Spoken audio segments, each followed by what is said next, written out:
What's up, everybody? Welcome to a very off-site episode of BS for Build. We got Eric's 2006 Cummins diesel Ram 2500 thing behind me. Something like that. It's Eric's truck. We're gonna lift it, throw new wheels and tires on it, and if we have time, do fender flares. Do you have those here? Yep, got fender flares. All right, so that's the game plan. We're lifting this truck. Let's check it out. Stay tuned.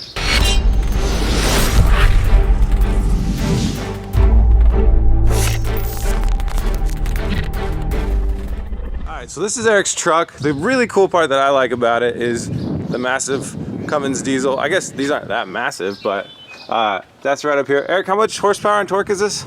Run around 350 horsepower-ish and 700 to 800 foot-pound of torque. Insane torque.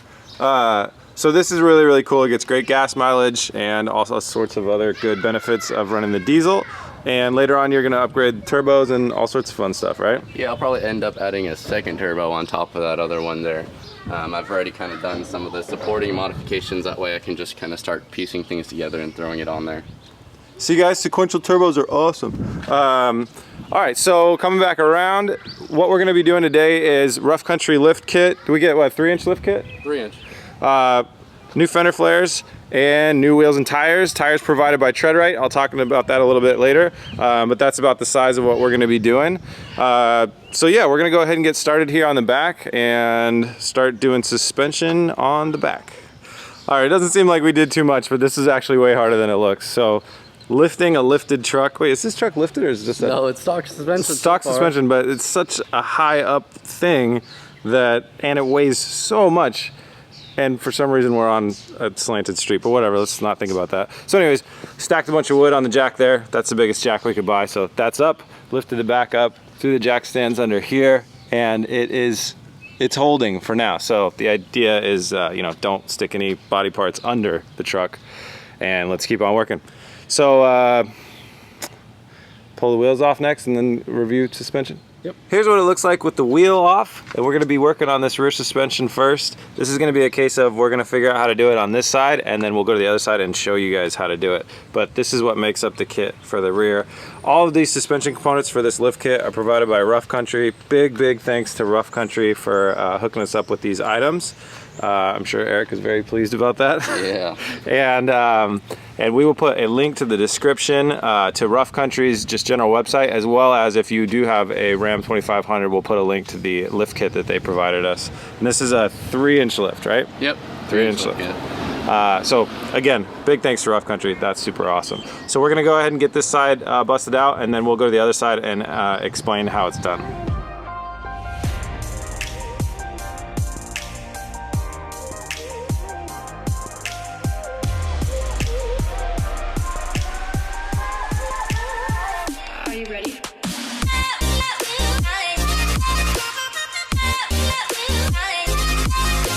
All right, we're having a little troubles with shadows and stuff and showing you guys what's up. So, but we figured out what we're doing here, and we want to show you guys if you're doing this at home. So obviously you take your wheel and tire off, and then what we're doing is putting a spacer in between the leaf spring and the axle. Yeah, so the axle's down here, and then you put this 1-inch spacer block in here, and that lifts the whole truck up 1 inch, and then you got some extended U-bolts that you stick over your axle to accommodate that 1 inch, and then you bolt everything back down. So it's pretty simple once you get everything undone. So then what you're gonna do to get everything undone is basically just those 4 bolts on top. And let's walk around to the other side and I'll show you what that looks like. So this will be a little bit better to see. So on the other side, once you have that undone, you want to undo both sides at the same time. It'll be a lot easier on you. So you undo the other side, undo this side, and then take your jack. You need another jack that's under the axle.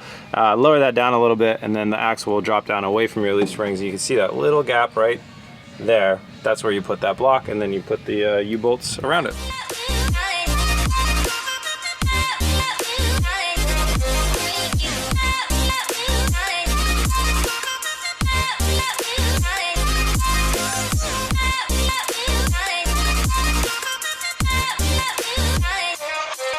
Riser plates are completed on both sides, so this is kind of what it looks like. It's pretty simple. You just take that black little plate right there, shove it in the middle, 3 new U-bolts on there, and tighten it all back up. So very cool.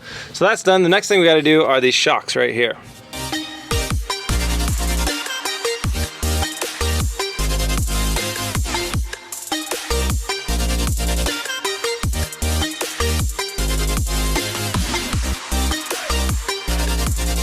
All right, rear shocks are in, and I just wanted to show you guys how it's done real quick. On both sides, it's pretty similar.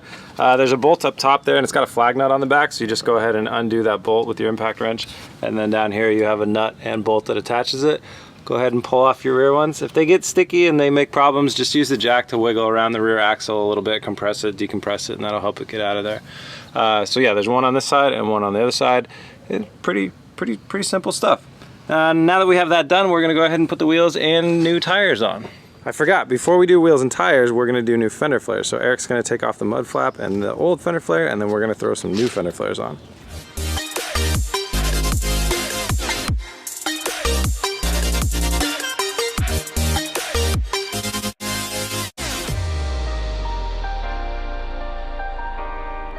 All right, new fender flares are on. They look really good. Got this side and the other side, and if you don't know how to install fender flares, you just rip the old ones off and bolt the new ones in the same spot. Pretty simple. Now we're ready for wheels and tires. Let's get it going.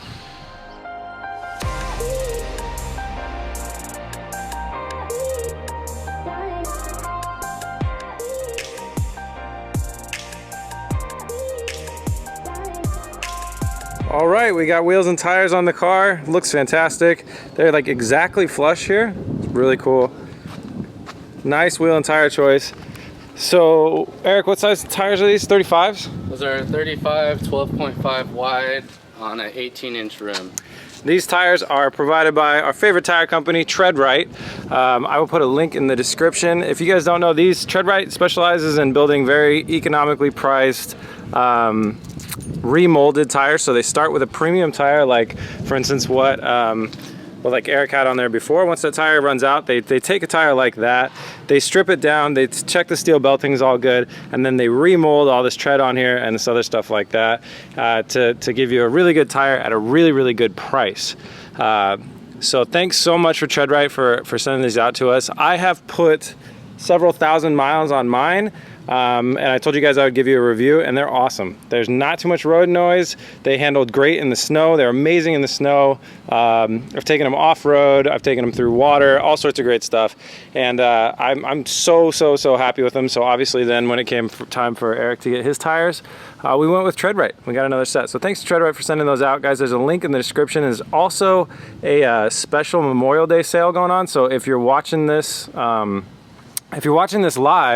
for about 24 hours after the time that this video is going to go out, the code MEM7 will save you 7% off on any tires. That's just something that's going on right now that they're doing for Memorial Day. So check it out. Tire is made in the United States, sold out of the United States. Really good company. Super happy with what they make. So thanks Treadwright for that. Now we're moving on to the front. All right, moving over to the front, we're gonna do this a little bit differently than normal. Because this truck's already so high and we're gonna take it up even higher, we don't even have like jacks and the ability to kind of jack it all up at once. So we're gonna do this one side at a time. We think this is gonna work. So what we're gonna do is we're gonna unbolt the sway bar while the car is like on the flattened level. We're gonna unbolt the sway bar from both wheels. Then we're gonna lift up one side at a time, do the new suspension on each side, and then we will rebolt the sway bar when we're done. So I'll walk you through that concept and hopefully it works out. So I guess we're gonna get started sway bar right now, and then we'll do this side.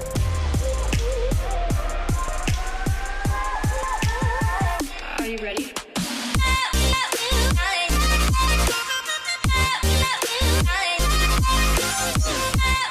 Our dreams of doing this one side at a time were crushed. So you gotta do it both at the same time. So here's what we've done. We moved the truck to get a little bit more flat surface, jacked up the front like this. We undid the sway bar on both sides. Then you're gonna find a bolt right about in there that holds the shock in place. Then there is the brake line brackets. You want to take those off so that you don't snap those when you lower this thing down. Now I'm talking about doing this on both sides for everything. Then you climb up, get yourself a handy step ladder. Climb up onto the engine bay, and you will see the top of the shock tower right there. God, I'm just pointing at black stuff. Right there. I hope you guys can see that. That's what you got to take that bolt off of there too. So you undo all those bolts on both sides, and then that should allow you to lower your axle down far enough to get the shock and the spring out, so you can put your new massive shock and spring in. So we have a jack underneath the axle, obviously holding it there for the time being, and then we'll lower it down once everything's free.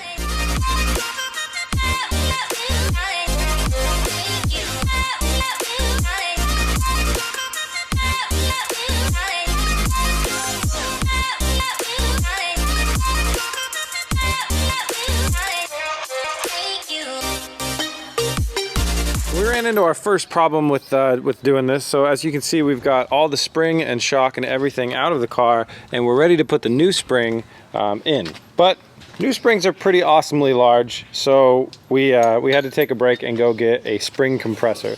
So Eric ran down to, yeah, there's the difference, and that's just about the difference of height that we can't fit inside the car. So Eric went down and got a spring compressor. We're gonna go ahead and compress the spring on down, and then hopefully it'll be able to fit back in the car. Truck. Massive, massive truck, not a car.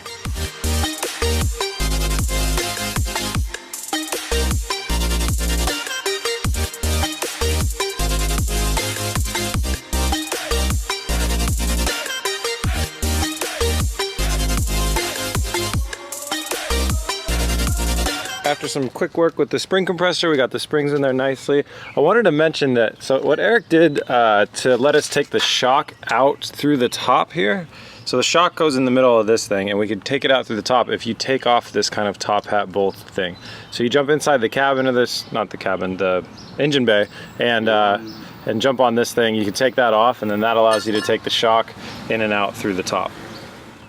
The shocks and springs are now installed. Everything went pretty easily. I really advise taking that top hat off.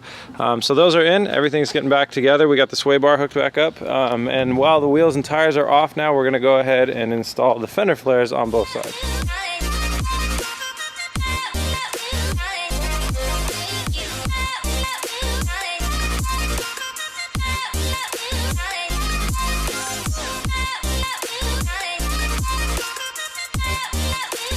We're done! It's huge! Look how big that is in the front. This thing looks so good. It's been quite a transformation. Beast. It's so hard to even get in one frame. There we go. We lifted Eric's truck, put way cooler fender flares on there. How awesome. Nice wheels too. Those are a good choice. Dude, that truck looks so much more mean now. Way better. Alright guys, that's it. We're done. One thing I want to add, this just goes to show, you don't need a shop to work on a car or a truck. Working outside is a lot of fun. We had a good time. It was very fun. Yeah, it was a really nice day in Oregon out here, so it's been I got red. I got like, I don't know if you can see this, but that's where my watch was. You'll have a watch tan after this. Yeah, so I'm burnt. Huge thanks, big shout out to Rough Country and Treadwright for hooking us up with the tires and the suspension. Wouldn't have been able to do it without you guys, so thank you so much for that. You guys, there's links in the description if you want to check those guys out. As always, if you want to help out and support BS for Build, head over to bsforbuild.com, scroll down to the shop, pick yourself up a hat like this one, or a key tag, or any of that great stuff. All the proceeds of that go to sporting builds. Well, I'm not buying Eric any parts quite yet, but you know, the 2JZ back home, all that good stuff. What else? If you want to find us in more places, we're BS for Build on Instagram, BS for Build on Facebook, all that good stuff. Anything else? I think that's it. That's it. Thanks for watching, guys. Please remember to like and subscribe. Peace!